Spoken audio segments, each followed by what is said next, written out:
look at history and look at the most successful families and the most successful people in this country. What do all of them have in common? Well, one of those things is they all own a lot of real estate. They all have a lot of real estate in their portfolios every single time, 100%.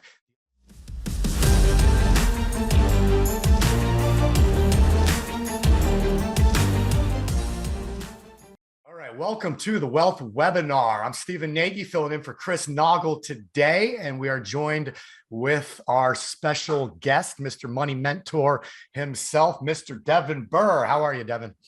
Phenomenal, phenomenal. Always fun being on the Wealth Wednesday webinars, so it's a pleasure, and hopefully everyone on here gets a lot of value. That's what we're always after, is just dropping value for you guys, giving back, giving our knowledge, and hoping you take it and run with it.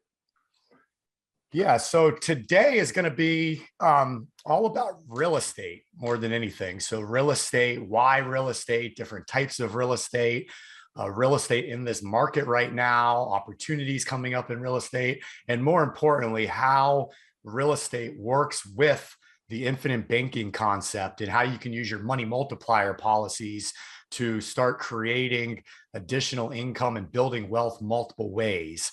And at the end of the day, that's what really this is all about. So today's gonna be all things real estate. We will have another special guest joining us in about 45 minutes. Mr. Justin Colby, who's just a rock star real estate investor himself. So he's going to come on and talk a little bit. So get your real estate questions answered. And if you guys are new to the infinite banking concept and the money multiplier, I did a presentation last night. Hopefully you were on that and kind of learned the basics. That's kind of like the, need to know information for what infinite banking is. So if you're brand new, like what is BYOB? What is the IBC infinite banking concept? After this, you're definitely going to want to watch the 90-minute video, and we can get that to you so you can learn the basics. Today, it's going to be a little bit more advanced, but don't worry, you still will get a lot of value out of this, and you can catch back up if you're brand new to this stuff afterwards. So with that being said, Devin, if you don't mind, maybe just a quick, intro. I know you were doing a lot of real estate before you met, Chris and got involved with infinite banking and everything, but maybe just a little rundown, kind of what all you've kind of done, For sure. So yeah, those that don't know me, I started doing real estate October of 2019. Fell flat on my face. I made $0 for like 3 months. And I got my first deal. It was a wholesale deal. I made a whopping $1,800. And I had to split that $1,800 with somebody that I JV'd the deal with. So a joint venture. So you would think that I made $1 million in that check because it was incredible. I was so happy that I could actually do it. So from that point forward, it was like January of 2020 until when the pandemic hit. I did like 7 deals, a few wholesale deals, and I started doing flips. And then the pandemic hit, and I had to really pivot because all of my deals were coming from going to local meetups and just networking with people. All that went away. So I heard about infinite banking on a podcast. I was listening and I heard Chris Naugle, and I just soaked it up. I literally tried to learn everything I could. I was obsessed with this stuff. I would be up at night at like 2 a.m, reading articles, reading books. My wife's like, "You're insane. Why aren't you going to sleep?" And it's like, I found something that can just catapult us into a different stratosphere. So I learned all I could. I now have, fast forward 2 years later, I now have 9 policies. I'm going on my 10th one. I teach people this stuff on a daily basis. I've set up over 600 policies myself, and I do all of my real estate deals and everything else using infinite banking. So we focus on Airbnb properties. We do all of the deals through the Airbnbs. I don't do any wholesaling anymore. I don't do any flips anymore. So just Airbnb. And I just use policies to basically turbocharge everything I'm doing in real estate. So again, just hopefully I can give you guys a lot of value, some of my knowledge, and again, hopefully you just take it and run with it. Yeah, I definitely want to run through kind of how you're doing that and whatnot. Do you have those slides available to share, or do I need to pull those up, or do we just want to kind of draw it out? I get like 1 million emails, guys. So I probably have them. I would just have to look a little bit. Yeah, or maybe Andrew, if you're listening, maybe you could shoot them to us real quick, just the ones that we used the other day. That would be kind of cool. We don't have to get real deep into it, but I do want to share enough where people understand what you're doing. And, because you're generating, basically, you're taking a way of making money one way, and you're making money how many different ways now? I mean, it's endless, really, if you think Yeah. about it. But you can make money as many times as your mind can think of. It's just a matter of how many times can you move the money. And when you put it in a policy first, it makes it to where the money never loses its opportunity cost. So think about when you buy something, you're going to either buy it with cash or you're going to finance it. If you buy it with cash, now your money will no longer make you money for the rest of your life. However, if you just simply put it in the policy first, then you use it, that money's still going to compound and grow. So how you use it after it goes into the policy dictates how many times you can make money off the same dollars. So you just have to get creative. And the more creative you are, the more money you can make. But we can definitely get into, if Andrew's got the slide, we can get into how I did my last Airbnb deal. Mhm. And my cash on cash return was over 17,000%. So Yeah, well, we'll definitely want to show that. So while we're waiting for Andrew to send that over, let me just share this on the screen real fast. So this is something that, Chris and I, we talk a lot about. We teach something called the Money School Essentials 3-day training, and we have an event coming up in Buffalo, New York. So it's going to be live in person as well as a virtual option at the end of July. And I could talk more about that later on. But at the end of the day, this entire 3-day training that we do is based on these 3 pillars of education right here. And when we first started putting this together, we basically took a step back and said, what are the most important parts of your financial picture? If you and your family are going to really take it to the next level and build true wealth and create a legacy for your family, what are the steps you need to do to be able to accomplish that? And so a lot of what we talk about is what's called taking back control of your money and solving your money problem. And what we do is we start with the foundation. So the 3 pillars of this foundation have boiled really into real estate, money, and legacy. So if we look at this kind of backwards, legacy is going to be that infinite banking, that specialized design and engineered whole life policy, because that's where we're going to warehouse our wealth. That's going to give us that uninterrupted compounding interest, not only for our lifetime, but also all of that death benefit, everything is going to be passed down to our beneficiaries, our kids, the people important to us in life. So it creates that legacy aspect, as well as protecting our money and allowing it to compound while we're doing what we're doing in our lives right now, whether that's real estate, owning a business, just having a successful career, whatever the case might be. So that foundation right there, or that pillar right there, is really accomplished through the infinite banking concept and the money multiplier. And then we look at money. So we talk about, taking back control of your money. And what that really means is, instead of, throwing money at a 401k where you're just putting off taxes until later, where you're letting other people determine the growth and the success of that money because it's going in funds and indexes, which you have no control over whatsoever. So instead of delaying all that and giving up control, we're teaching other strategies like self-directing our retirement money, like taking advantage of the infinite banking concept, starting a business, getting involved in either active or passive real estate investing, which again, we'll talk more about today. But it's all about that money aspect. And then one of my favorite quotes from Chris: it's never about your actual resources. It's about how resourceful you can be. And when you relate that back to money, that's exactly what it's all about, because every single one of you on this webinar right now have a different amount of money in the bank. You all make a different amount of money annually. You all have different assets to you. Every single one of you are different, but it doesn't matter whether you're starting hundreds of thousands of dollars in debt or you already have millions of dollars put away. You just have a different type of money problem.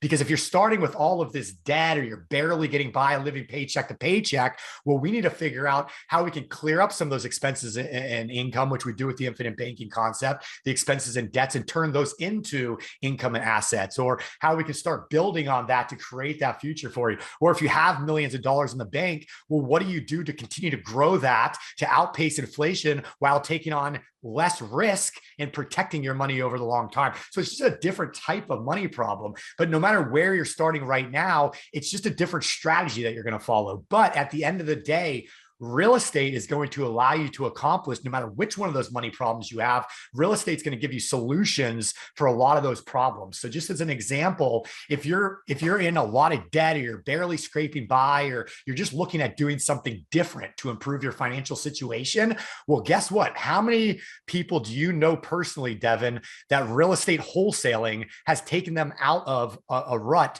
and has given them a lot of financial success in life? Do you know a few people? Oh, I know a ton of people that have done extremely well with wholesaling. Right. And at That's the the end of thing the about day, real how estate. There's much do you so many really different need? ways. At the end of the day, how much do you really need to start a wholesaling business? Do you need hundreds of thousands of dollars? I mean, you really don't need anything. I would say maybe just a couple $100 because you have to usually put an earnest money deposit.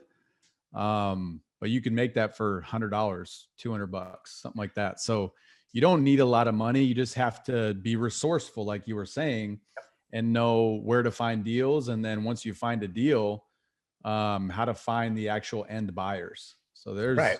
it's all about being resourceful. Yeah, no, absolutely. And that's the beautiful thing about real estate is there's so many different types of real estate and different strategies that it doesn't matter where you're starting financially. So on the other side of that spectrum, if you have $1 million sitting right now in the bank or in a retirement account or something like that, well, what do you do with that $1 million? You don't want to stick in the stock market right now because we're seeing these things drop like crazy. So what do you do with that money? Well, maybe a solution is, you're very busy, so you don't want to actively go out there and buy Airbnb properties or go out there and actively do flips or actively spend that $1 million on apartment complexes or mobile home parks. You want to passively create income or create more wealth with that $1 million. So why don't you take that $1 million and give it to Mr. Burr here that can use that $1 million on some of his deals? Just as an example, Devin, what do you typically pay a private money lender on your deals? What kind of interest? It depends on the deal. Like if the deal is super, super just cut and dry, not a lot of risk, it's going to be about 10%. If the deal has a little more risk, which when I look at risk, I just look at the spread on the property. So if there's less spread, I think there's more risk. That would be up to 15%. So 10 to 15% is what I'm generally at. Okay, so someone takes $1 million and they gives it to Devin. Depending on the deal, that person just now created $8,500 to $12,000 a month passive income coming in by them just putting their money that they've already accumulated to work. So this is what we call passive money lending. And this is what the private money club is all about. So there's so many different strategies in real estate that you can follow no matter which side of that spectrum you're on. And that's why it's a big part of the 3 pillars of education and so important to your financial success into the future. And not only that, this isn't stuff that Devin, myself, Chris, that we've just kind of made up. Right? This is stuff that's been proven in history for hundreds of years. I mean, you can look at history and look at the most successful families and the most successful people in this country. What do all of them have in common? Well, one of those things is they all own a lot of real estate. They all have a lot of real estate in their portfolios every single time, 100%. The other thing that a lot of these families and a lot of these very successful people incorporate are whole life policies and the infinite banking concept in one shape or form, whether it's private placement or family office or what we do with infinite banking. It's all taking advantage of whole life insurance policies. And the reason why we take advantage of whole life insurance policies is because the United States government and the IRS give us the ability to be able to use these policies in a way to do what we do with them, to be able to generate wealth and remove all risk. So we're just taking advantage of laws and rules that are on the books. So that real estate aspect is very important. I mean, just to give you an example, like, do you guys know McDonald's, the story of McDonald's? So first off, Ray Kroc, he had to pay his employees salaries with whole life policies because he was out of money. So he was using the infinite banking concept right there. But what else did McDonald's do that they're notorious for? McDonald's, and you can read about McDonald's and Ray Kroc, this stuff is out there for you guys to learn about on your own also. But at the end of the day, what McDonald's, one of the reasons they become so successful is they're not in the business of flipping burgers to make money. They're in the business of flipping burgers to buy real estate. And if you look at McDonald's franchises across the entire Millionaire and McDonald's restaurants across the entire world, where are they located? They're on some of the most busy cities, on the most rich, expensive streets in the major cities across the world. They're on every street corner in every suburban and rural area across the world. And not only when McDonald's goes in and buys the real estate to place a restaurant, guess what they did back in the day? They bought the real estate on all four corners of that intersection, and they would actually lease out the land to Burger King, to Wendy's, to their competition, not because they gave a shit about generating money selling burgers, but because they were making money off of that real estate. Look at banks. Why do we do what we do? Because banks assets, their M1 money supply, there's two things that make up their M1 money supply, the majority of it: real estate and whole life insurance policies. Number one is whole life, and number two is real estate. So think about where banks are located. Banks are the number one purchasers of whole life insurance, and banks buildings, they're like the nicest skyscrapers in major cities across the country. There's banks literally every 3 miles when you drive down any street in the country. They're everywhere because they buy that real estate. So all we're doing is mimicking what these banks do. So these 3 pillars of education, I just wanted to kind of explain why we get into it, especially when it comes to the real estate portion of that, and why we talk so much about private money lending. We bring people like Devin in to talk about what he's doing, people like Justin Colby in to talk about what they're doing, because it's so important with your overall portfolios. Just went on a little rant right there, Devin. What do you think about that? I love it, dude. I love when you go on rants. But it's so true, man. It's like success leaves clues. Like, so many people are trying to reinvent the wheel. You don't have to do that. Literally just study successful people, successful industries, successful companies, and just rip off and duplicate, right? So like, that's all we do, is we just mimic what banks do. In real estate, all I've really done is I've studied other people in real estate and just copied what they do. I just simply took it a step further and intertwined infinite banking with real estate. And I don't know a lot of people that do that. So if you can really figure that out and do it, intertwine infinite banking with real estate investing, I'm telling you from experience, it will absolutely put you into another level. In 2 years, my wife and I have built our net worth like 10 times as much as it was 2 years ago, just because we paired those two things together. So it's incredible. And yeah, we're not doing anything new, guys. We're just ripping off what other people do. No, that's great. I mean, so think about this for a minute. Let's just talk a little bit more about the different types of real estate, right? So one of the things when it comes to real estate also that why I'm a huge fan of it and why we talk so much about it is, not only does it solve your money problem, no matter which side of that spectrum that you're on, or even if you're in the middle, but there's ways to make money in real estate no matter what the market is doing. So when we have a booming market where real estate prices are going up and up and up, there's strategies that we're going to use. When the market is coming down, there's other strategies that we're going to use. And not only are there different strategies for buying and the ways to do real estate, but there's also different asset classes and different asset types when it comes to real estate. And those make a difference in the type of market that we're in as well, and what we want to be in. So let's just talk a little bit about that, Devin. I mean, some different types of real estate, ways to obtain it, different types of asset classes and things like that. So I'll share my screen. I just started making a list right here. So we have wholesaling. So wholesaling is like Devin just was talking about before. It's wholesaling is where you go out, you basically put a property under contract, but before you close on that property or do any work to it or anything like that, you're basically flipping the paper. So I'm like, okay, I don't want to close on this thing and do all the work on it and do all that, but Devin does want to do all that work. So I'm going to sell it to Devin for, let's say, $5,000 or $10,000, what's called an assignment fee. So that's what wholesaling is. And then we have something now that's called wholetailing. You ever do any wholetailing deals, Devin? Yeah, I've done a couple. So wholetailing, guys, is you buy something off of the MLS at a discount, and you simply just, clean it up a little bit and then just relist it.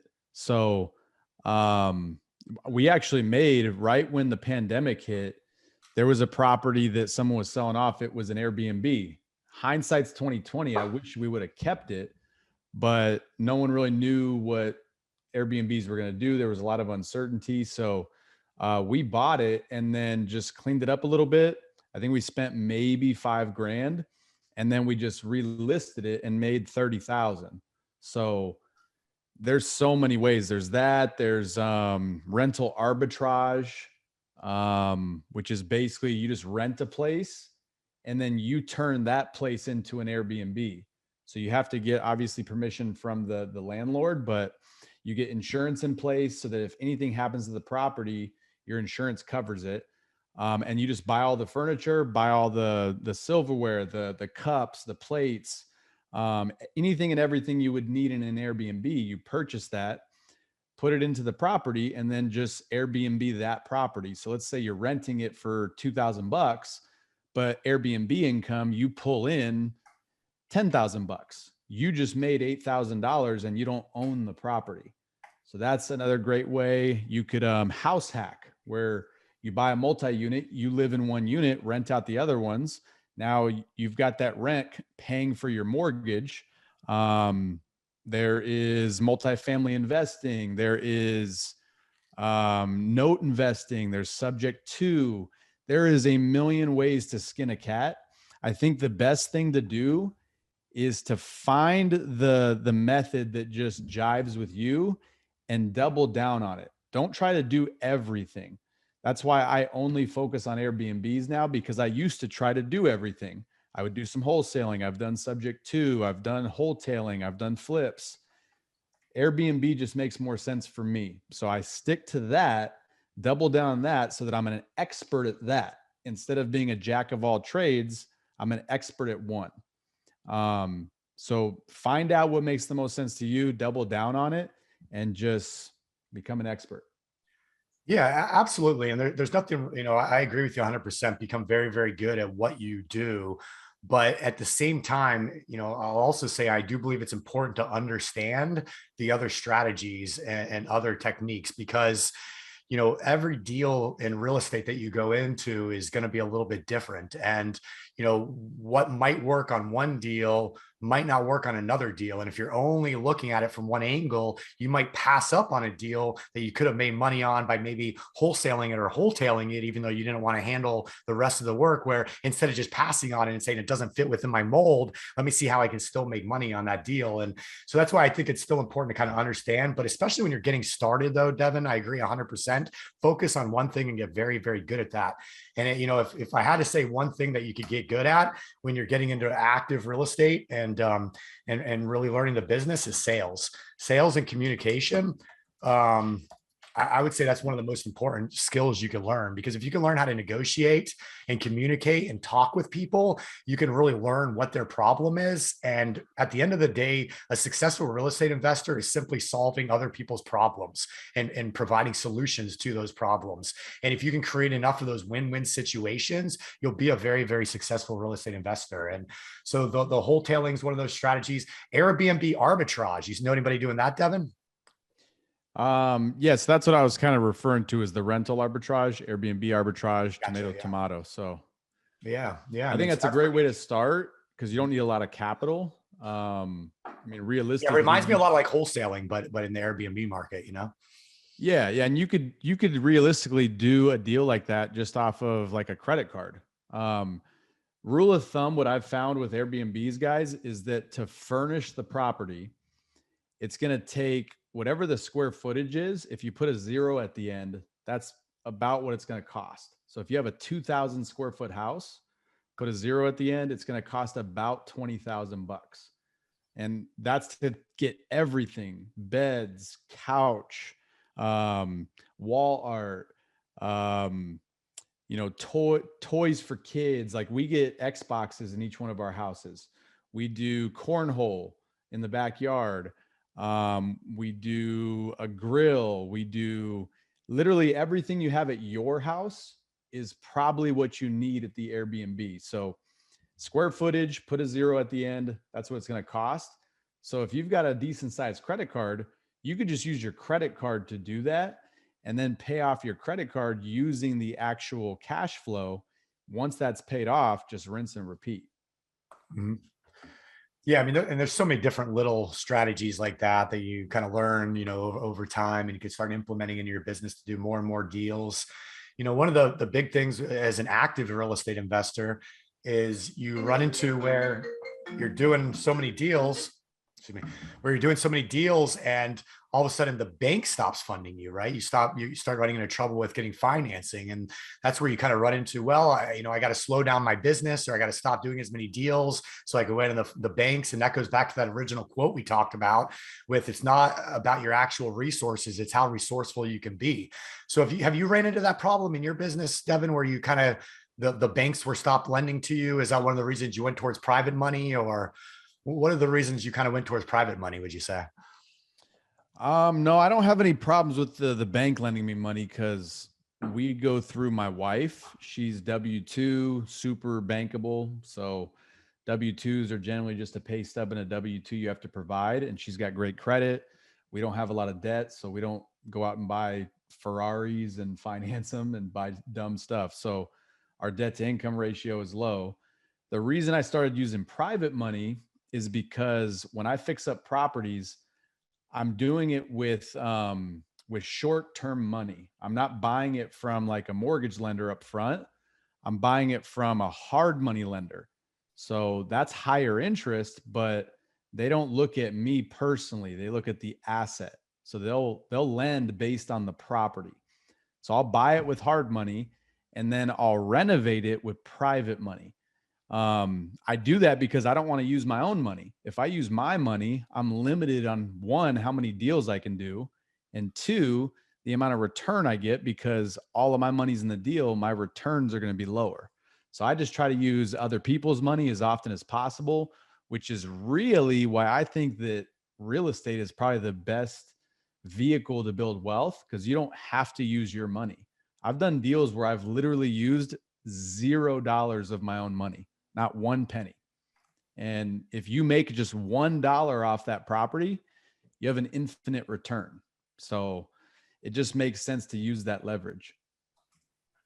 Yeah, no, absolutely. And, there's, because I get asked that, sometimes like, well, if I can go, somebody can go to the bank and get a loan for 5%, why would they pay 12 to 15% for private money, right? And so I get that question a lot. And, so that's your reason why you're doing it, to keep your money out of it. It's for the short term, the gap funding, things like that, which makes a lot of sense. And then you're taking advantage of the bank's cheap money for the long term, locking in those 30, those fixed rates for the long term, which is very, very smart.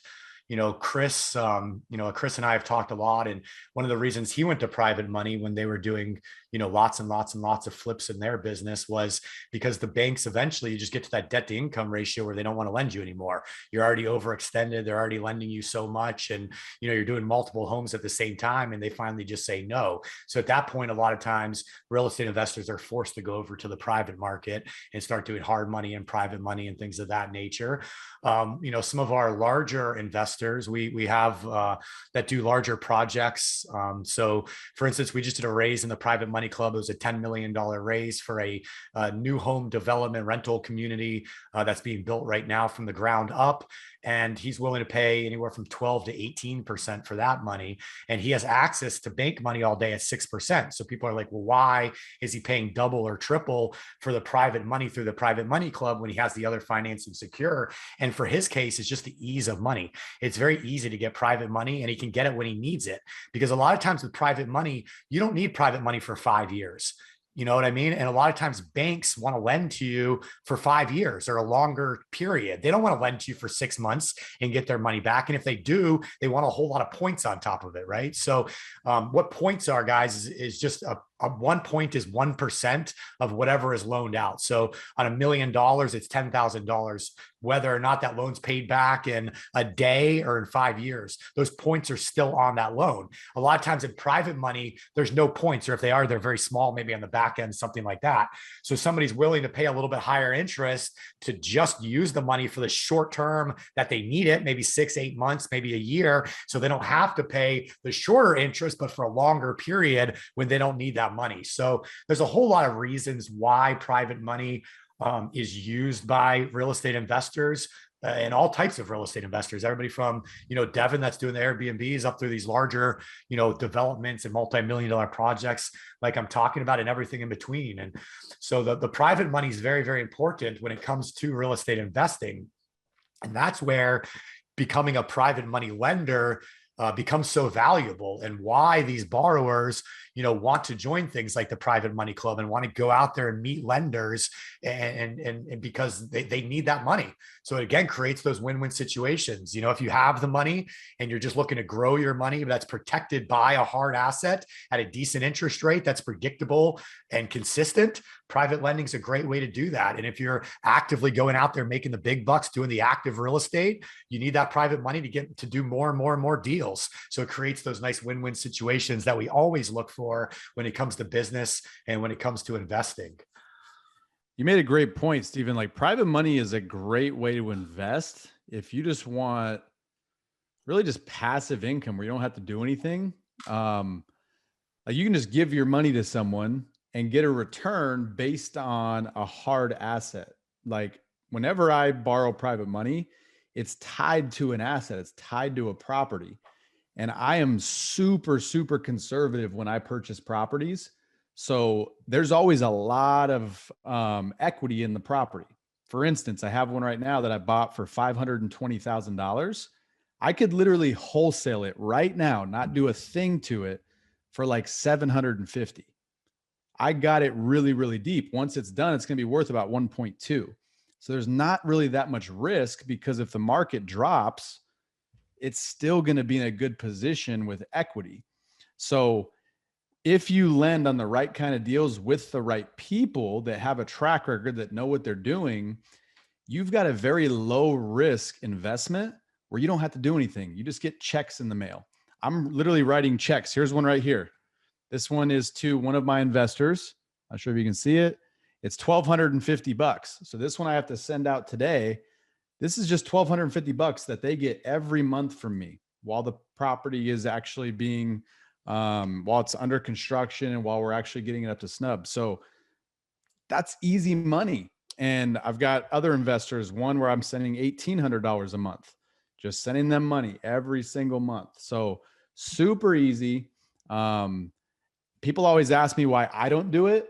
And realistically, guys, you have to weigh your skill set. Like, I have this skill set where I can go do Airbnbs and make ridiculous returns. Let's say as a private money lender, you make 15%. That's pretty dang good for not doing anything. But I can go do a real estate deal and make 10,000, 15,000, 20,000% returns because I have that skill set and that knowledge. So it wouldn't make sense for me to lend money because I can make so much more doing the deal. But if you don't know how to do it, it makes a lot of sense just to lend your own money and make 15% with very little risk. Yeah. And yeah, I mean, that's absolutely right. I mean, the money's in the big money's in the active real estate investing, but that requires time. And there's a lot of people out there that just don't either have the time or have the wherewithal to go out and learn the skills and do it on a daily basis. There's nothing easy about active real estate investing, whether it comes to flipping, wholesaling, Airbnbs. It ain't easy. There's stuff that always goes wrong, and it's always a challenge. And so that's why you make the big bucks. But if I can lend my money to you, Devin, because those people you're paying those checks to, are they happy about getting that money in each month? I'm sure when the check comes, they love seeing it. And what are they doing to earn that money each month? What are they doing? They do nothing. Like literally nothing. Like up front, there's a little bit of work because you have to go through escrow. So you have to provide documents and stuff like that. And we have to sign contracts. But honestly, that takes, what would you say, Stephen, 5 minutes? Yeah. Like that's it. So there's a little bit of work up front that needs to be done. And then you wire your money to the escrow company. And then you're just getting checks in the mail. It's literally that easy. And to your point, when you're doing active real estate, there is kick to the face after kick to the face. Like with social media, people don't see this because social media is basically a highlight reel of everyone. No one puts in all of their struggles and all of their setbacks. You just see, oh, hey, I'm in France. Oh, hey, I just bought this property. Oh, hey, I just made 300 grand. You don't see all the struggles that go into it day in and day out. Like, we just had a property that got broken into, and we got all of the TVs stolen and all like the expensive stuff in the house, $6,000 worth of stuff stolen. That's a kick to the face. If you're just lending money, you don't have that kick to the face. So it is not for the faint of heart when you're actively investing in real estate, without a doubt. Yeah, no, it's right. And the cool thing about, what we do, going back to the real estate pillar, the money pillar, the legacy pillar, is we can make all of these work together as well, which is pretty cool when you think about it. So let me just show you one example here of how that works. So up on my screen, this is an example of one of those private money deals that I was just talking about.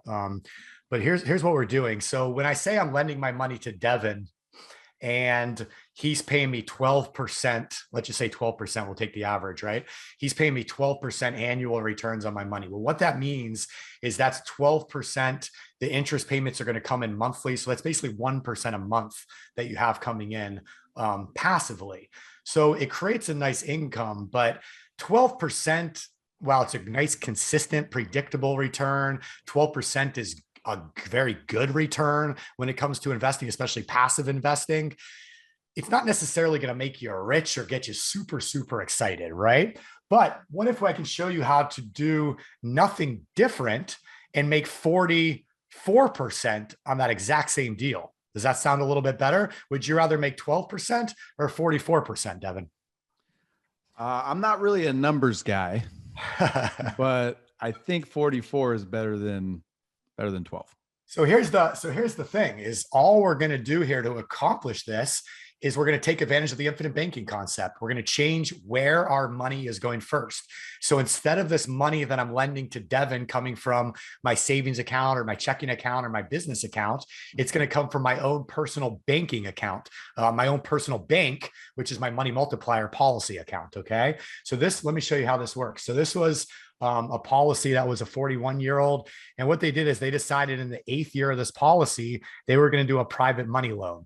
So first off, in the 8th year of this policy, they were able to put $48,000 into it, and it grew by $66,000. So that policy grew by 37% that year. That's a tax-free return just from them putting their money into there. Then what they did is they borrowed the money out of this policy and they gave it to, let's say, Devin in this example at 12%. So this is all very passive. So they just put 50 grand into $48,000 into the policy. That took, I don't know, 2 minutes to input their bank information and send the money to the insurance company. They made a 37% cash on cash return on their money just like that. Then they took a loan from the policy that takes about 1 minute to do. So another 1 minute we're in. They lent that money to Devin. Devin, you said that takes maybe 5 or 10 minutes to lend to you. They made 12% on that money. Now remember, they're paying 5% to the insurance company for borrowing the money. But if we add up the 37% return plus the 12% they're getting from that money loan to Devin, we just created a 44% return on our investment that year on our money that we would have otherwise just made 12% on. And the only reason was that is because we followed the infinite banking concept and we were able to change where our money is being held and warehoused in our own bank instead of a traditional bank. There's nothing else. We didn't take on any more risk. We didn't spend any more time. We didn't work any harder, but we turned a 12% gain into a 44% gain. It's as simple as that. You know what's crazy is that's amazing, right? Just by changing one step, you can go from 12 to 4 or 12 to 44. It's actually much higher because if you understand the infinite banking concept, your money's not being used. Your money's sitting in the policy. The only money you have being used is the 5% interest that you're borrowing. So you're basically turning 5% into 44%. Right. So what's that return? That's almost 1,000% return. Right. That's crazy.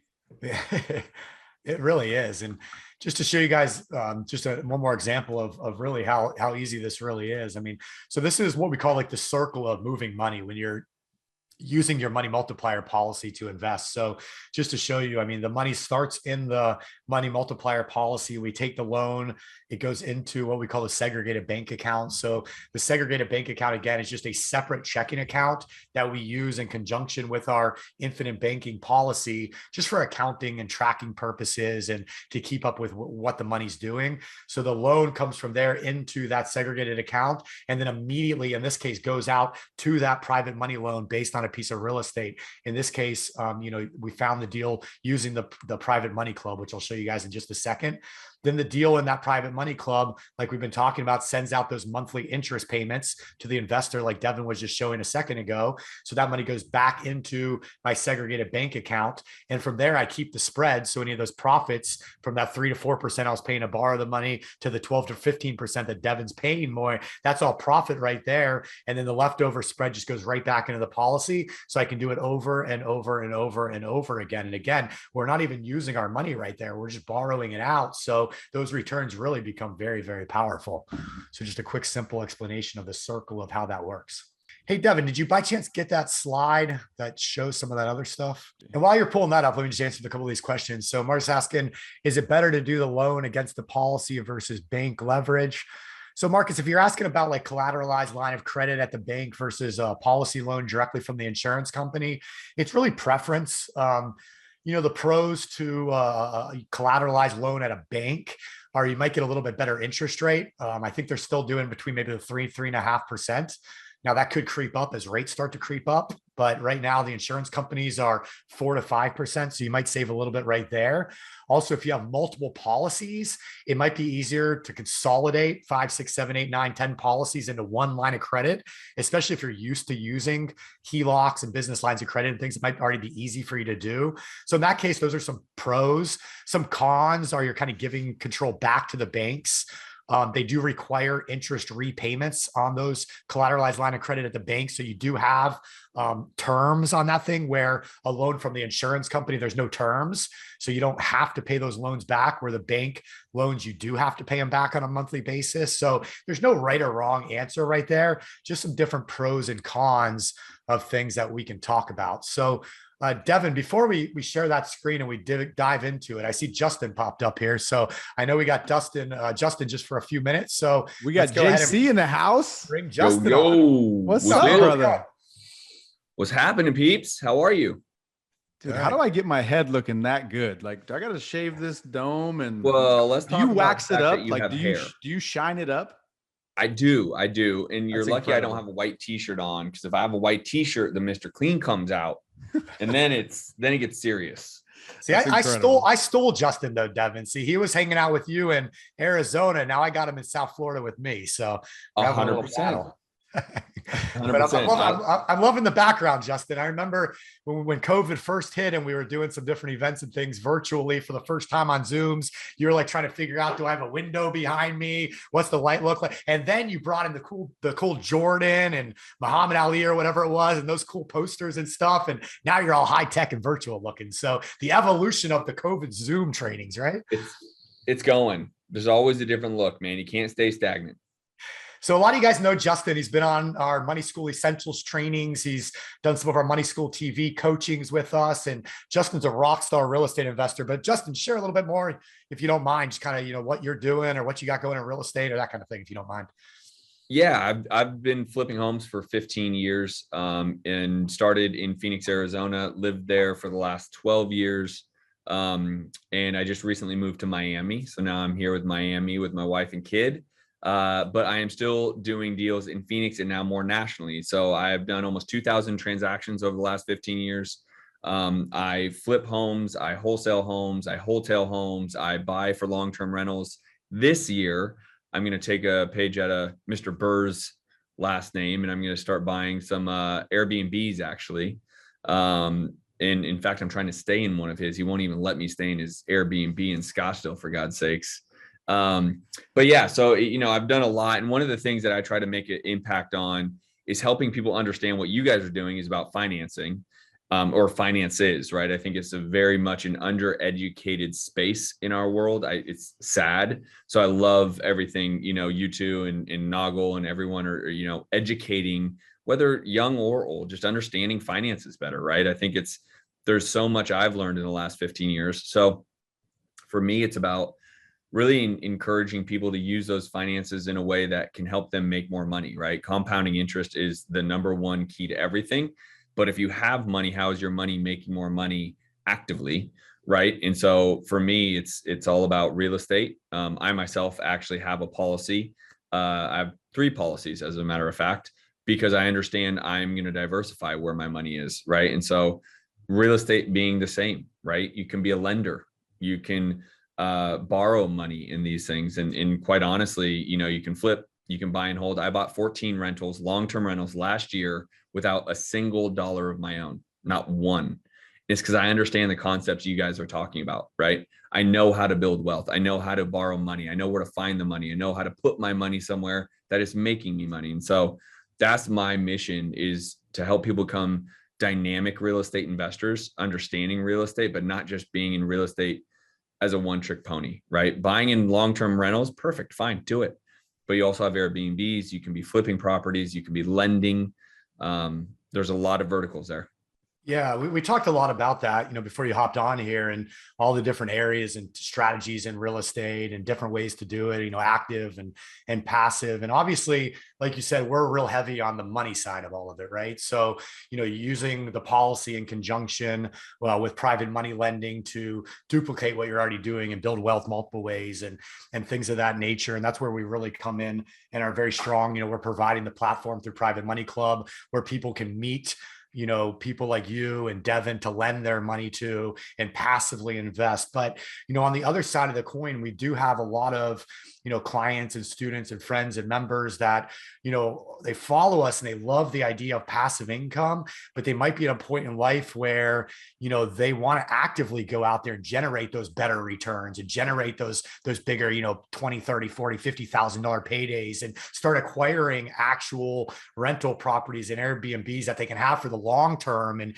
take advantage of the tax benefits and everything else that goes along with actively doing real estate. And, at the end of the day, the bottom line is Chris, myself, Devin, we don't have time to teach this stuff, to coach this stuff, to put together intense training programs. And that's where people like you, Justin, are so valuable, because you are doing that right now, right? You're helping other people get started investing in real estate and taking their businesses to the next level. You are doing a lot of that now, right?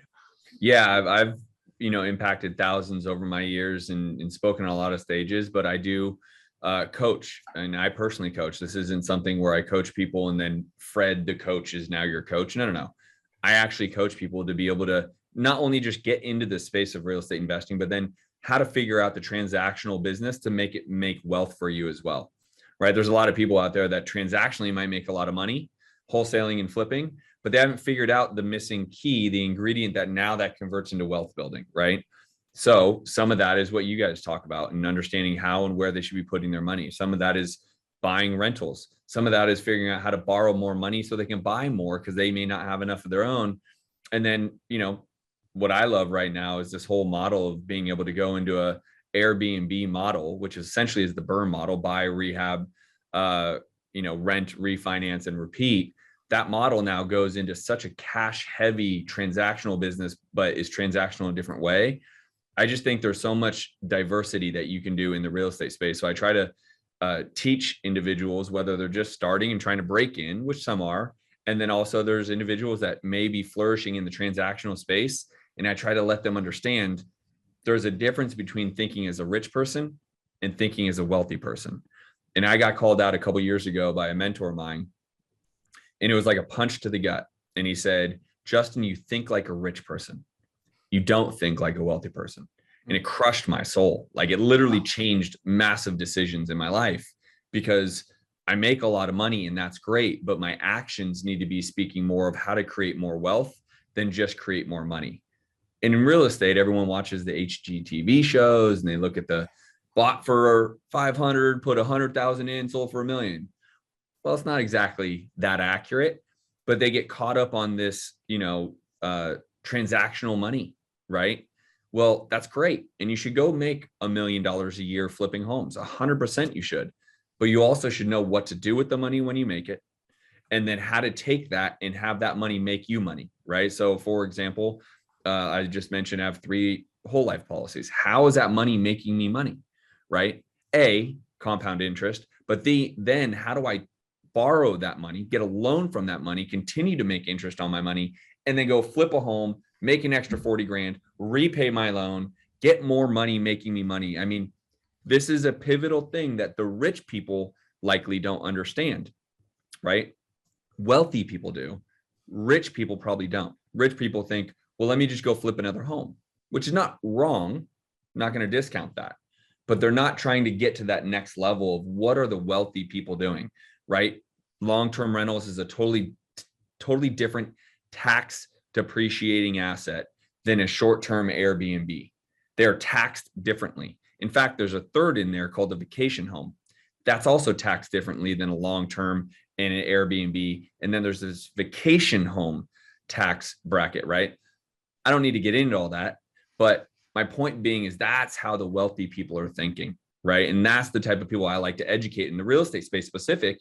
You guys are great at the financial space, but in terms of transactional business, wholesaling, flipping, buying rentals, raising private money, that's my expertise. Dude, Justin, you read my mind, bro. Like when you were saying that you bought 14 rentals last year, I was going to say, I'm so proud of you because for everyone, like me and Justin met in 2020. Mm-hmm. We became homies like end of 2020. Mm-hmm. And he brought me on to, was it one of your training calls or was it a podcast? I think it was actually, I brought you in to coach some of my students. That's right. Cause you at the time had never bought any rentals. That's right. You had just been doing flipping, just been doing wholesaling and crushing it. You were rich. You weren't wealthy. That's right. And I was very new in the game. I started doing investing. My first deal I bought was January of 2020. I was very new in the game, but I had already purchased 5 properties that I was holding on to. I was building true wealth. And you wanted me to come on, like talk about that. Now, that next year, you bought 14 properties. That's incredible. Yeah. Absolutely incredible. So take it from what he just said, guys, is like he was rich. Now he's wealthy just by changing a little bit of his mindset.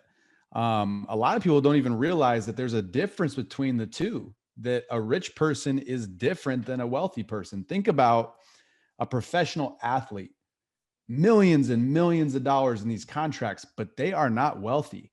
They go buy a Lamborghini, they buy a Ferrari, they buy a house that they have to pay for. It's not making them money. They buy a $20 million house. That's probably like $100,000 payment that they have to make on top of the taxes, on top of the upkeep. They are not wealthy. They are rich. But as soon as that contract ends, what's going to happen? That's why you hear professional athletes go bankrupt so often. They don't know how to be a good steward of their money. That's right. And dude, I'm so proud of you for making that transition into like actually holding on to properties and building your wealth. And now you're paying it forward and teaching people how to do it. So proud of you, dude. Yeah, no, I appreciate it, bro. It's, I was addicted to the money, right? Just like you mentioned athletes, right? It's like, it's really cool to have a lot of cash and be able to travel anywhere, anytime, buy anything you want. It's really cool. And I want everyone to do that, right? I'm not saying don't do that. You should do that, but you also should understand there's also other plays you can make with your money, right? So these 14 properties, I never visited the state that they're in, let alone the properties themselves. All this stuff since COVID, this all can be done virtually, right? I borrow against my whole life policies as a loan and repay it with interest because I'm thinking better and more like a wealthy person. But, you know, I appreciate the compliment, dude. It's easy if you know how to do it. And I knew how to do it, but I was addicted to the cash, right? And by the way, I bought a, $1 million+ home here in Miami, and my accountant was so happy for me. And I've always had kind of more of a Grant Cardone philosophy. And now I know for sure he's right. Your home is not an asset. I don't know if I'm going to have any fans on here or not. but I have $1 million plus dollar home, and I can tell you it sure doesn't pay me. And all it seems to keep doing is making me cut checks to pay it. I would consider that a liability. Now, see, I would beg to differ. It can be an asset. It can be, but you have to know what to do. So for instance, in Phoenix, Arizona, appreciation has been through the roof because people are moving here from California. They're selling properties and buying houses that are a discount for them, but it's driving up our values. So we closed on this house that I'm in now. Last year, we owe $600,000. It's now worth almost 1.3. So we take out an equity line of credit and we use that equity to now go make more money. So the property is essentially an asset to me now. It's giving me equity that I can go use to bring money in. However, I agree with you. If you don't do that, if you just have a property and you're making a payment, it is taking money out of your pocket. So it is a liability. And that's what you guys teach. And that's why I love, like, I'm speaking in Buffalo here. When is that? July? Yeah. So I'm super excited, but because what Devin just said is what most people will fight against, right? Oh, I'm going to pay this down. I'm going to pay off my house. And then what? Worst thing ever you could do. Right. And so I myself, like, I literally bought my home in October and it's May. So I've owned it for 7 months. I literally have had 15, 20, 30 emails or agents mail me things comping my property, saying I've already had 100 to 200, anywhere between 100 and $200,000 in appreciation since I bought it in October. So could I go out and take a $400,000 line of credit on my property right now? 100% I could. Take that, flip a home, make more money, put it back. That is how it becomes an asset, because you're able to use it to make more money. 99% or more people will not think like Devin, me, or Steven. So I would agree with you there. I guess I'm talking to the masses that they buy a property and you're like, oh, it's an asset. I'm going to say, no, it's not. Yeah, it's definitely a liability. You can make it into an asset. That's right. And Duck just said that he disagrees because I got lucky. Yes and no. Real estate appreciates historically. I just got lucky that it appreciated a lot. That much. You got to be in the game to get lucky, right? If you're not in the game, you ain't getting lucky, period. So you got to be in it. And I don't mean to make enemies on this call. I'm here to encourage, I'm here to educate and whatnot, but there's a certain way of thinking, right? So, like, for example, the tax write-offs that you get with certain type of properties that you might buy, right? There's certain ways to depreciate properties that can be much more rapid. Some could be a little bit slower. The reality is, if I could take the amount of money I put down on this house and I would have been able to buy probably another 20 rentals, right? And rent where I live. I would be making more money to pay off and I would have 20 depreciating assets, right? So there's just a way to look at certain things. I understand people have pride and they were raised of, you need to own your home. And I get all that. I'm okay with that. But then think like Devin. Take your HELOC. When you have 200 grand in equity, take a HELOC, take the $100,000, go buy an Airbnb, make that thing start to click and perform and become a cash machine, pay off your HELOC, right? Now your home is becoming an asset to go help you acquire more. By the way, that asset is now depreciating and making you money. So there's just a lot to the real estate space. And that's why Steven and Devin and Chris asked me to speak at the event and jump on today, is because I can help people who want to be in real estate, but do it the right way, right? Do it in a way that are thinking as a wealthy and moving and acting as a wealthy person, not just someone trying to get another paycheck.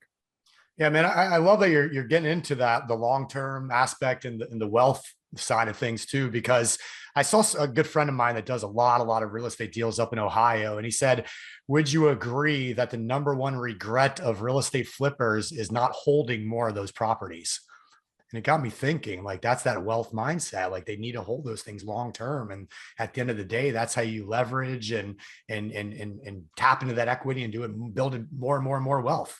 100%. And I'll say it again, go out and do the transactional business. You should be wholesaling. You should be flipping.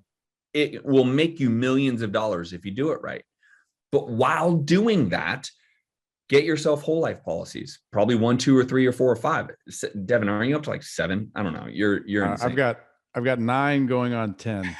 There you go. Right. I mean, but he's doing Airbnbs. He's flipping homes, right? Like he's doing things to make active income active, but he's also taking the active income and doing something with it. So it's a combination of both. I don't believe in any way to be a one-trick pony. Never do that.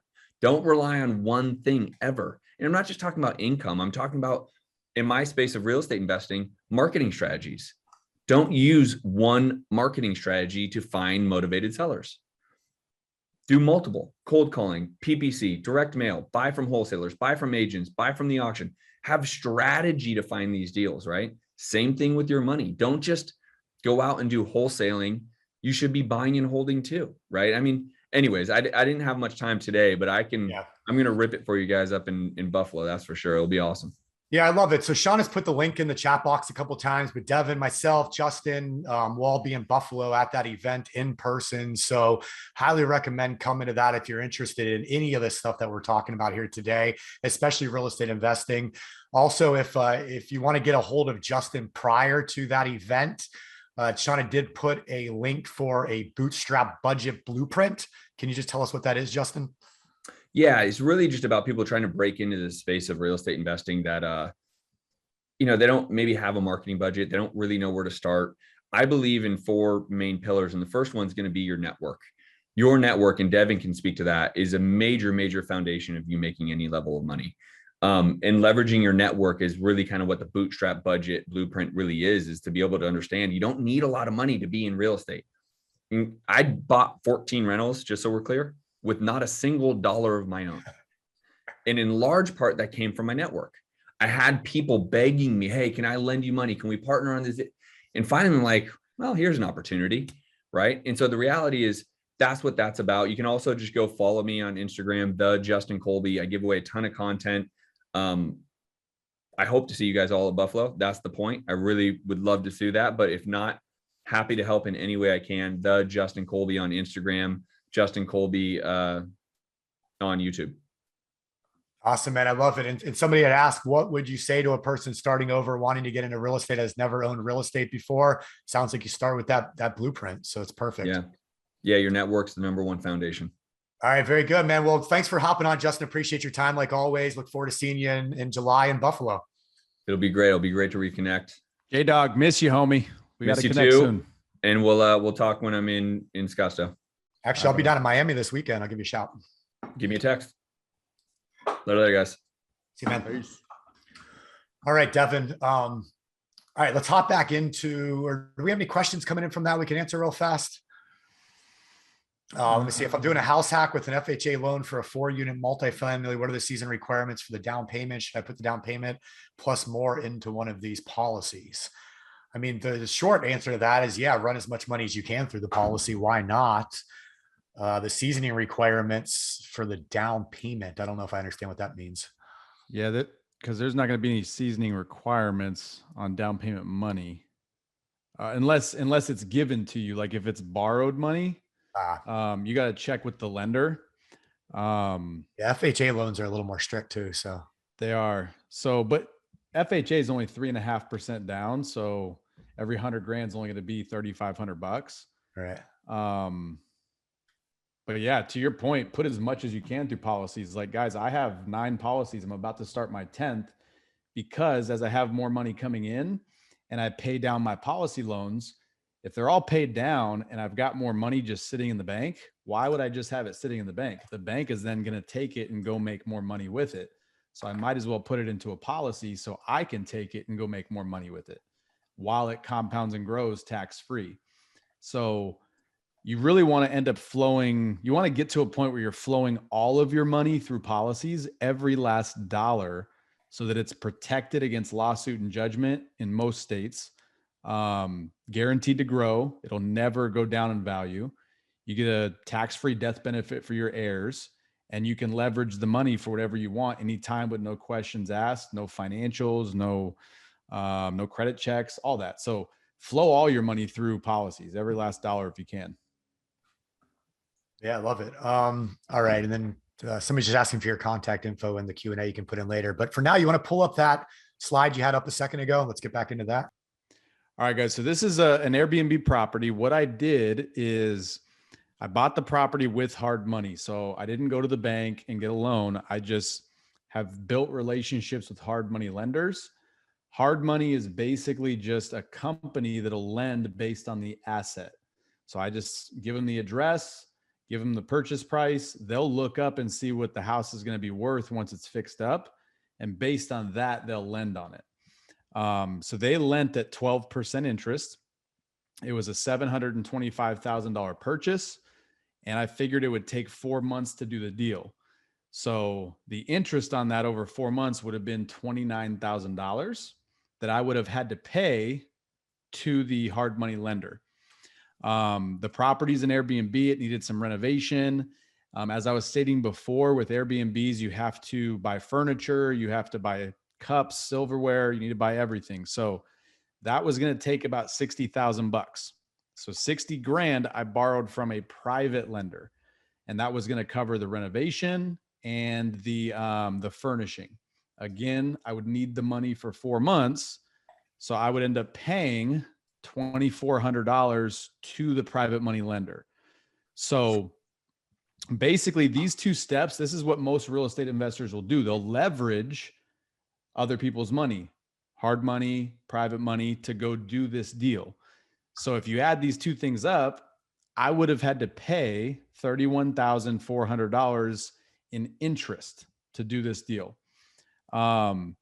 So if I were to do that, pretty good return. But all I did is I added one step, which is adding the infinite banking concept. And I borrowed $31,400 from my policy. So that money is not my money. It's the insurance company's money. So I used the insurance company's money to pay the hard money interest and the private money interest. So again, I'm paying interest with other people's money, the insurance company's money. So the way I do this is I basically just have to pay the interest on the insurance company's money, which is 5%. So if you guys do the math right here, 5% on $31,400 over 4 months is only $523.33. That's all I have in the deal. So I bought a property, renovated it, furnished it, paid the interest on everything, but the only money I have in it is $523.33. So what that does, the less cash I have in the deal, the higher my cash on cash return is. So since I've only got $523 in this deal, I realistically don't have to make much money to have a good cash on cash return. But this property, we actually made, it's like a 17,700% return. And the way I do that is every single deal I do, guys, is I borrow money from the policy. So this $31,400, I borrow it from the policy. It goes into my personal bank account. And then I lend it to my business. So as you can see here, this is the policy. It gets lent to my LLC. And since I'm the lender and the borrower, I can create the terms on the note. So what I do is I do a promissory note for 15% interest. So that's what this is right here, 15% that my business is going to pay me back in interest for borrowing the $31,000. So over 4 months, my business is going to pay me back $1,570. I'm just going to put that back in the policy. So that way I can reuse it again and again and again. Okay. Now, this $31,400 that I took from the policy as a loan, remember, my money is not being used. $31,400 is sitting in the policy compounding. And based on last year, what it compounds at, it's about 6%. So 4 months, it's going to make money, obviously, along with I'm going to be paying myself interest. and this property is an Airbnb. So it's going to make, we've done the numbers on it. And I could actually pull it up so you guys could see it. If I could figure out how to use technology, but it's on pace to make $90,000 net profit.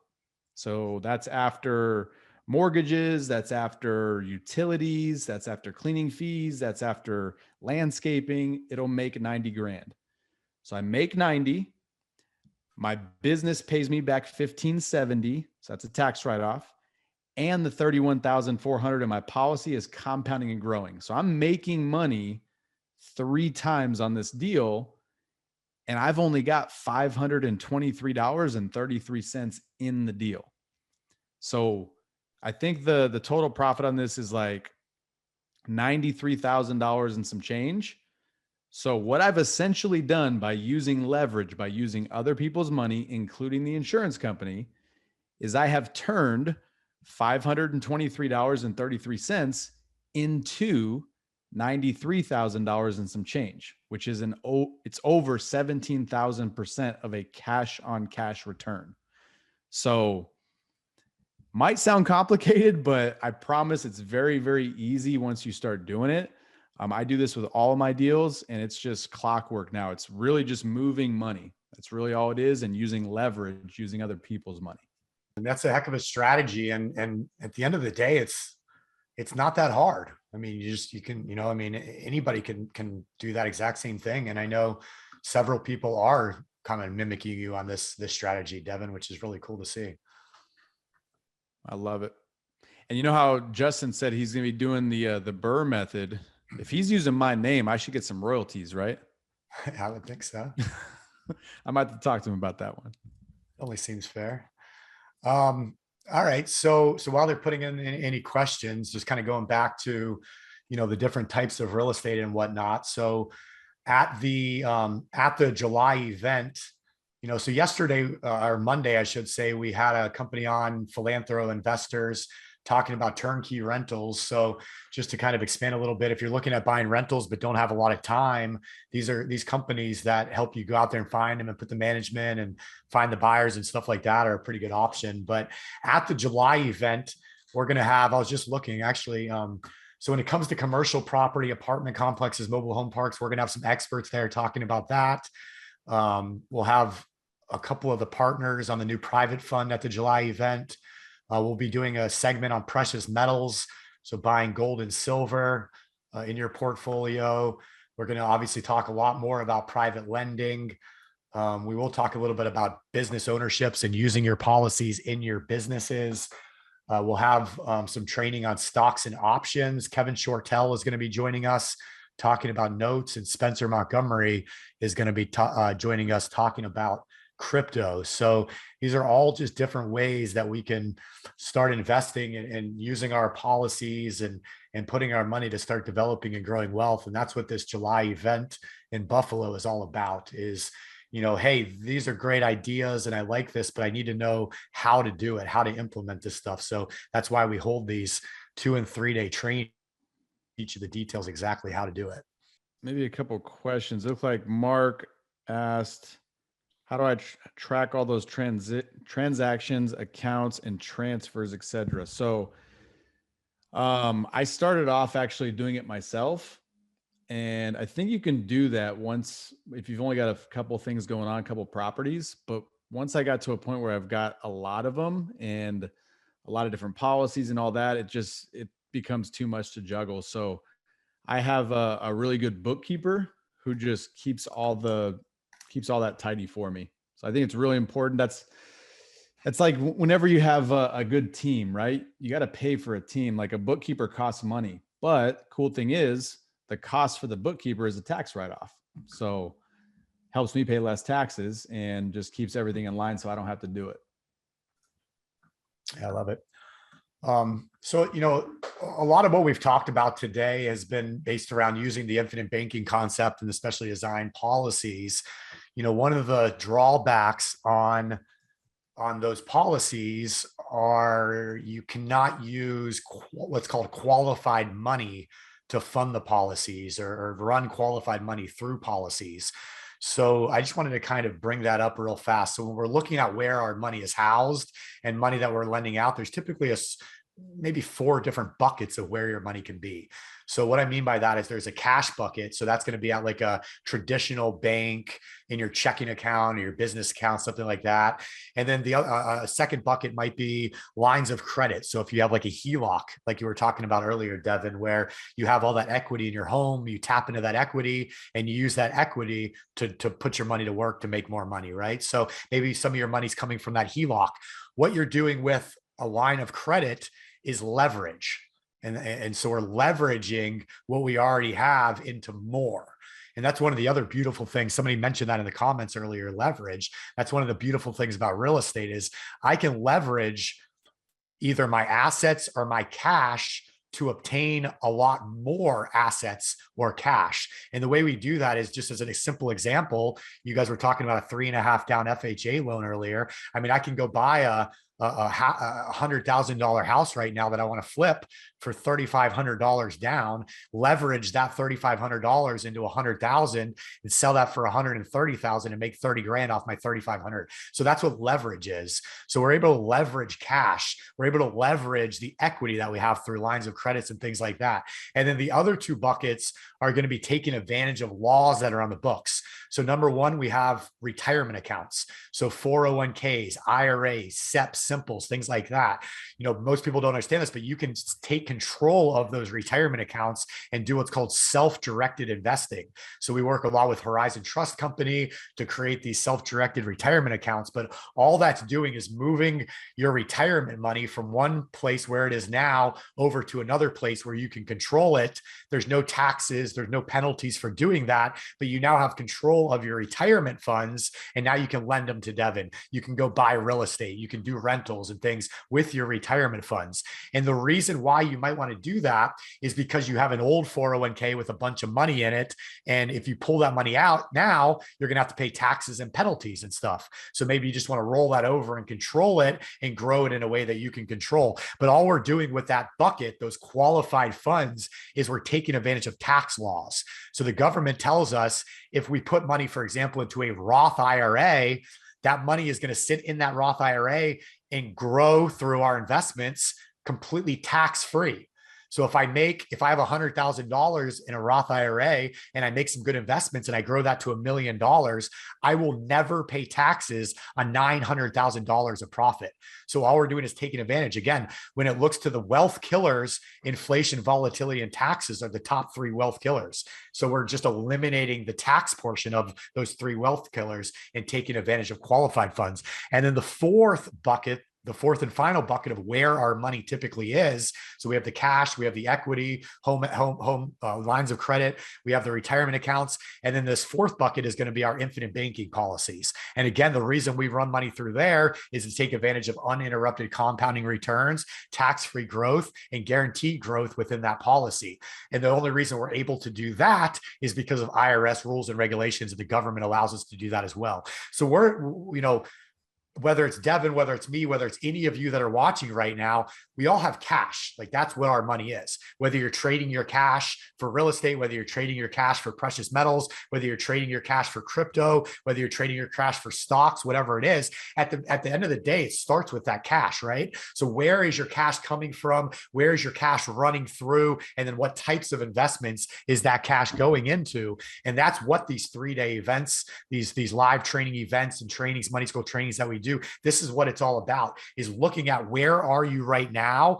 What different areas can you take advantage of and run your money through, and different investments you can make to build that wealth and create more and more success, financial success for you and your family. So at the end of the day, it kind of boils down to that. It's not hard, but you're being introduced to a lot of new concepts and new strategies that maybe you weren't taught in college, you weren't taught at your corporate job, you weren't taught from your friends and family because they had never learned it. So that's why, I've dedicated the last 14 years of my life, 15 years of my life to financial education, to studying this stuff, to going out there, learning it, implementing it, doing it, and then teaching it. And Devin, I know you do very, very similar thing as far as everything you teach is stuff that you're already doing, right? Right. One thing I would definitely stress to you guys is Like you could learn everything unless you take action. It's not going to do anything. Like I could literally give you all the knowledge I have in my brain. Steven can give you all of his, but unless you take action and like use it, it's not going to do anything for you. So I would just urge you, when you learn something new, really study it, really understand it and learn it, and then use it. But probably the most important thing is once you use it and you see success doing it, pay it forward, teach other people. I can't explain to you guys how much my income, my net worth has jumped since I started giving back all of my knowledge, teaching other people what I'm doing and what's provided me success, provided me cash flow. Once I started doing that, things took off like crazy. So give back your knowledge once you learn it, and once you actually implement it, just give to other people. Give, and you will receive more. Period. Absolutely. So we're coming down to the last few minutes here. I just wanted to kind of highlight real fast just the event that we have in July. So again, this is an in-person event, the first in-person Money School Essentials training we've done since before COVID, since February of 2020, where we got shut down and we can no longer do these events live anymore. We have done about a dozen of them virtually over the last 2 years. We've really fine-tuned the agenda, the content, the training, and the flow of how these classes go. So we're bringing it back to an in-person style, but we are going to make it hybrid. So those of you that can't make it live to Buffalo for whatever reason, July 30th and 31st, that'll by far be the best experience and the best way to learn, because not only are you there learning, but you're hanging out with us during the breaks, at lunch, at dinner, for drinks afterwards. I highly recommend, if you're there, getting the VIP. There's only 20 tickets, so get it now while you can. But we're going to go to a baseball game Friday night and all hang out together. So I think you guys were just talking about this, Devin, but Justin said it. The number one skill you can learn when you're getting started with this stuff is networking. Your network is your net worth. So spending the weekend with people like Justin, with Devin, with Kevin, with Spencer, with Chris, I mean, how much more valuable can that be? You know what I mean? So that's why these in-person events are so important. I mean, we spend literally, I'm not even exaggerating here, hundreds of thousands of dollars every single year for us to go to events and go to masterminds. And the only reason we do that, we don't speak on stages and sell anything or do anything. It's just there hanging out, building relationships and building our networks. I mean, Devin, you went a few months back and you guys were on a houseboat in Lake Utah and riding jet skis. I mean, did you speak on a stage or talk business at all, or just build those relationships? Ton of relationship building, which I would argue that relationships is like the lifeblood of any business, especially real estate. Real estate is a relationship-based business. The better your relationships, the better you're going to do. So one thing I've done with real estate, I've never not once paid for marketing. I've never bought lists. I've never done cold calling, text messages, mail campaigns. I haven't done it. All of my real estate has literally just come from going to events, going to meetups, and just talking to people, being genuinely interested in somebody else. Because people can sense that. Like if you're asking someone questions and you're genuinely interested in them, they like that. They feel that connection. They feel that presence. You're present with them. And that builds the relationship. That builds the bond. Now, as long as you nurture that relationship, good things are going to happen. You're going to start getting business from that person, and then you're just going to build that relationship more. So Justin's a prime example of it. Is we met at a meetup and I seeked him out because I knew he was a bigger person in the game. And I just talked to him, asked him questions about his business, how he got started. And now me and him are like really good friends. So it's one of those things where you just have to get outside your comfort zone and just talk to people and just genuinely be interested in the other person. Do not try to be interesting yourself. So that's a huge thing. I mean, I even saw on here, Dexter just said, who was in Daytona with us just a couple weeks ago from all the way out in San Diego, California, flew across the country. But he said, it's the best. You meet other like-minded people, which become friends. And, I couldn't agree more with that statement. I mean, all right. So just to kind of recap here, this 3-day training, it's July 30th and 31st. The VIP baseball night will be Friday, July 29th. So you'll want to fly in early. We usually stay at, there'll be some hotel recommendations, but I'll be staying at, I believe it's the Homewood Suites. It's a Hilton property right by where the office is and where this event will be taking place. So the Flip Out Academy, the money school home office is in a big shopping mall in Buffalo there, Williamsville. And we'll be staying like basically, I don't know, half a mile down the road from it. But the news agency that we're doing the actual event in, it's a big news studio. It's going to be really, really cool, is right next to the Money School home office, Chris's home office there. So you guys will be able to see all of that and kind of some of the behind the scenes and things like that. So it'll be a lot of fun. Hopefully we're going to be doing that at least, but you can kind of see some of the schedule. It's going to go all day Saturday. Again, we'll go out Saturday night to dinner and things like that. And I'm sure I'll be sticking around Sunday night and doing some stuff on Monday around the office. So I'm sure we'll go out Sunday night as well. And like I said, Friday night is the VIP, which is going to be a limo ride to the baseball game. We have a private club level suite. I heard it's like a 1950s diner themed private suite. So it should be pretty cool. Snacks and beverages provided. But we only have 20 tickets. And I think we already sold like 3 or 4 or 5. So make sure you get one of those ASAP if you want to come to that with us as well. I'd highly recommend it. If you can't make it though, the virtual option is available. I'll be running that and emceeing the virtual part of that. So it should be a lot of fun. But yeah, I mean, Kevin Shortell, one of the top note investors in the country. Note investing is an incredible way to not only generate passive income, but take advantage of real estate. And actually there's some active ways to trade notes that Kevin teaches that you can make some really good money note investing. I've never really got into it, but it's something that's on my radar in the coming years.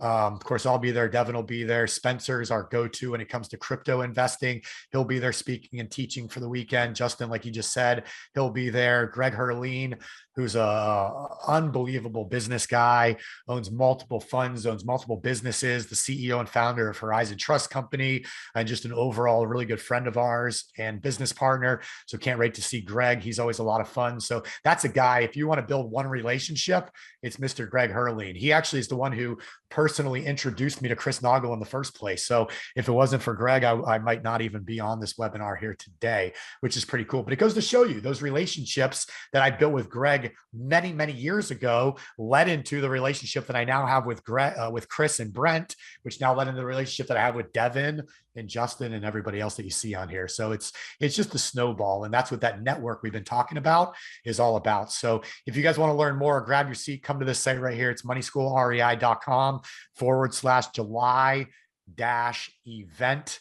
And we'll put it in the chat box for you. I'm excited for July. The last one was so much fun. So super excited about that. Hopefully we see all you guys there and just get to talk to you and connect. So when, if you guys come, definitely make sure to just stop us and say hi and ask us questions, and we'll try to serve as best we can. Oh, nice. Dexter's coming back across the country to the event. He wants to see the studio. Oh, Niagara Falls. That's actually a great idea. Maybe we'll do a Niagara Falls either Saturday or Sunday, because I haven't been there since I was a kid. You guys did that last time we were up there, right, Devin? Yeah, we did. It was cool. Dexter said for me to come on time this time. That's funny. Oh, man. Calling you out, Devin, calling you out. So, Michael, it does not include the hotel, but the hotels around that area, let's face it, it's Buffalo, Williamsville, so they're not like expensive. So hopefully you can find something that fits your budget, and there's several options for you also. So with that being said, I'm going to go ahead and cut off this recording. You guys, if you have any more questions or anything, make sure you join us at the Ask Me Anything at 4:30 Eastern in 2 hours from now. We'll be on answering all your questions. We'll be on tomorrow for the business building and precious metals webinar. And then next week, we will have a full week of webinars, Monday, Tuesday, Wednesday, and Thursday going on for all of you. So thanks for being here today. Thanks for joining us. Devin, always a pleasure, my friend. Thanks for sharing all your experience. Take us home. All right. Yeah. Thank you guys. Thank you for tuning in. And if you guys aren't following me on social media, follow me on Instagram. That's where I'm really answering the most questions on DMs. So it's Mr._BRRRR. So go ahead and follow me. I'll throw it in the chat. And I just appreciate you guys. Thank you so much for allowing me to jump on here. All right. See you guys soon. Thank you. All right, so I hope you guys enjoyed that episode. We're putting up tons of them, but I think if you like this one, you'll probably like that video as well. Not only that, I've got a book that I created, Mapping Out the Millionaire Mystery, where we actually show you what the wealthy do in the game they play with money. I want you to have that for free. And if you want to know about all my new videos coming up, click that alert button. Actually, smash that alert button, and you'll be notified every time we put a new video. So we'll see you on the next episode.